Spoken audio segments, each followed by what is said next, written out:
राधे राधे। अगर भगवान श्री कृष्ण 2025 में होते और कोई उनसे ये सवाल पूछता कि मेरा ब्रेकअप हो गया है और मेरी कोई गलती भी नहीं थी, मैं क्या करूं ठाकुर जी? मैं कैसे इससे आगे बढ़ूं? मुझे कुछ रास्ता दिखाओ। तो ठाकुर जी क्या कहते? चलो, लेट्स डिकोड दिस विद भगवान Shri Krishna's ideology based on the Bhagavad Gita. आज के फास्ट फॉरवर्ड समय में हम सब रिलेशनशिप्स में इतने इन्वॉल्व हो गए हैं कि जब कोई हमें छोड़ के चला जाता है तो हम खुद को भी छोड़ देते हैं, पर ये गलत है। ठाकुर जी भी इसके बारे में यही समझाते हैं। ध्यान से सुनना। हम रिलेशनशिप्स में अपना सब कुछ देता है, इमोशंस, टाइम, एनर्जी, पैसे, और कई बार तो दूसरे व्यक्ति के लिए हम अपनी आइडेंटिटी तक बदल देते हैं। और जब वो इंसान बदल जाता है, छोड़कर चला जाता है, तो हमें लगने लगता है कि सब कुछ खत्म हो गया। और हो भी क्यों ना, आजकल हार्ट ब्रेक सिर्फ हार्ट तक ही सीमित कहाँ है। ये ईगो, एक्सपेक्टेशंस और ट्रस्ट सब कुछ तोड़ देता है। कभी कभी हमारी अपनी आइडेंटिटी तक को तोड़ देता है, यानी कि पहचान को। श्रीमद् भगवद गीता अध्याय 2 श्लोक 47 में ठाकुर जी कहते हैं, कर्मण्येवाधिकारस्ते मा फलेषु कदाचन। अर्थात हे अर्जुन, तुम्हारा अधिकार केवल कर्म करने पर है, ना कि उसके फल पर। एंड ये श्लोक जीवन की हर परिस्थिति में फिट बैठता है। तुम्हारा अधिकार भी केवल अपनी भावनाओं और एफर्ट्स पर हो सकता है, सामने वाले के रिस्पॉन्स पर नहीं। सोचो, तुमने किसी व्यक्ति के प्रति अपना प्रेम भाव दिखाया, उन्हें अपने जीवन में जगह दी। ये गलत नहीं था। तुम्हें लगा था कि इस कठिन जीवन में ये व्यक्ति तुम्हारा सहारा बनेगा, और धीरे धीरे तुमने अपनी शांति, अपनी पीस उस दूसरे व्यक्ति पर डिपेंड कर दी, उसके भरोसे बैठ गए। तुम उन पर इतना ज़्यादा डिपेंडेंट हो गए कि उनका एक मैसेज या एक फ़ोन कॉल तुम्हारे पूरे दिन का मूड डिसाइड करने लगा। और इसके बाद समय के साथ तुमने उनसे एक्सपेक्टेशन रखना भी स्टार्ट कर दिया, और एक्सपेक्टेशंस बढ़ने लगी। और यही हुई सबसे बड़ी चूक। ठाकुर जी कहते हैं कि तुम्हारा अधिकार तो केवल तुम्हारे अपने कर्म पर है। तो तुम कैसे सोच सकते हो कि कोई और तुम्हें शांति देगा?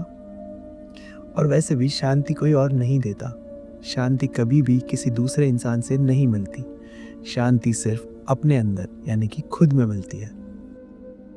अगर कुरुक्षेत्र का एग्जाम्पल दूं तो ठाकुर जी ने अर्जुन को केवल अपनों के विरुद्ध लड़ने के लिए नहीं कहा था, बल्कि अपने अंदर के मोह और अटैचमेंट से लड़ने के लिए भी प्रेरित किया था। तब जाके अर्जुन युद्ध लड़ पाया था। तुम भी अगर इस तकलीफ को सह लोगे और आगे बढ़ने का फैसला कर लोगे, तो ये तुम्हें अंदर से इतना ज़्यादा मजबूत बनाएगी, इतना ज़्यादा स्ट्रांग बनाएगी कि फिर आने वाले जीवन में कोई भी व्यक्ति कभी भी किसी भी परिस्थिति में तुम्हें इस प्रकार नहीं तोड़ पाएगा जैसे तुम इस बार टूटे थे। तो ये तुम्हारे लिए सीखने का मौका है, आगे बढ़ने का मौका है। इसे छोड़ो मत। वैसे भी हार्ट ब्रेक को कभी रिजेक्शन नहीं समझना चाहिए, बल्कि एक रीडायरेक्शन की तरह लेना चाहिए। तुम्हारे जीवन की दिशा बदल रही है, तुम्हारा जीवन नहीं। और भगवद गीता के हिसाब से ठाकुर जी भी हमेशा यही सिखाने की कोशिश करता है। जब कोई तुमसे दूर जा रहा है, जब कोई रिश्ता टूट रहा है, जब तुम फेल हो रहे हो, तो ये सभी कुछ तुम्हारी ग्रोथ के लिए हो रहा है। एंड वो भी ठाकुर जी के प्लान से ही हो रहा है। हर बार जब तुम टूटते हो, तुम कुछ ना कुछ सीखते हो, एक नए व्यक्ति बनते हो। So conclusion and summary of this video, अगर ठाकुर जी को 2025 में कोई पूछता, मेरा हार्ट ब्रेक हो गया है, मेरी कोई गलती नहीं है और मैं इससे बाहर कैसे निकलूं, मैं क्या करूं, तो शायद ठाकुर जी उसका जवाब कुछ इस प्रकार देते, तुम्हारा हार्ट ब्रेक तुम्हारी सज़ा नहीं है, ये सिर्फ तुम्हारे परिवर्तन का समय है, तुम्हारी ग्रोथ के लिए। क्योंकि जब भी तुम किसी बाहरी व्यक्ति को खोते हो जिससे तुमने बहुत ज़्यादा प्रेम किया था, तब तुम दोबारा स्वयं से प्रेम करना सीखते हो, और यहीं से शुरू होती है तुम्हारी सेल्फ लव की जर्नी।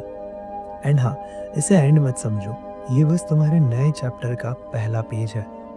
इसे खोलो और पढ़ना शुरू करो। सो ये था हमारा पहला YouTube video. Thank you so much Ayushi for suggesting this topic and for asking how to deal with heartbreak. अगर ये वीडियो अच्छा लगा तो अपने दोस्तों के साथ ज़रूर शेयर करना, एंड हाँ, चैनल सब्सक्राइब कर लेना। भगवद गीता से जुड़े और भी वीडियोस देखना चाहते हो तो प्रोफाइल पर प्लेलिस्ट तैयार है। अध्याय 6 तक के वीडियोस अपलोड कर चुका हूँ, अपने हिसाब से समय निकाल कर देख लेना, बहुत कुछ सीखने मिलेगा। ऑल्सो अगर तुम्हारे मन में कोई सवाल है तो वो मुझसे डीएम करके पूछ लेना या मेरे वीडियोस पे कमेंट कर लेना, शायद अगला वीडियो मैं उस पर बना दूँ। मिलते हैं नेक्स्ट वीक किसी नए वीडियो, किसी नए श्लोक, किसी नए सवाल और नए विचार के साथ। तब तक के लिए अपना ध्यान रखें और वीडियोस देखते रहें। इसके अलावा अगर अभी तक आपने मुझे इंस्टाग्राम पर फॉलो नहीं किया है तो प्लीज़ जाकर कर लेना। वहाँ पर मैं 700 से ज़्यादा वीडियोस अपलोड कर चुका हूँ, बट हाँ, वो शॉर्ट फॉर्मेट में है, यानी कि 3 मिनट वाले। और यूट्यूब पर लॉन्ग फॉर्मेट वीडियो इसी तरह आते रहेंगे हर हफ्ते, जैसा कि मैंने प्रॉमिस किया था इंस्टाग्राम पर। अगर आप मुझे फॉलो कर रहे हैं और सब्सक्राइब कर चुके हैं तो आपका बहुत बहुत धन्यवाद। मिलते हैं अगली बार, तब तक के लिए अपना ध्यान रखें। जय श्री कृष्णा।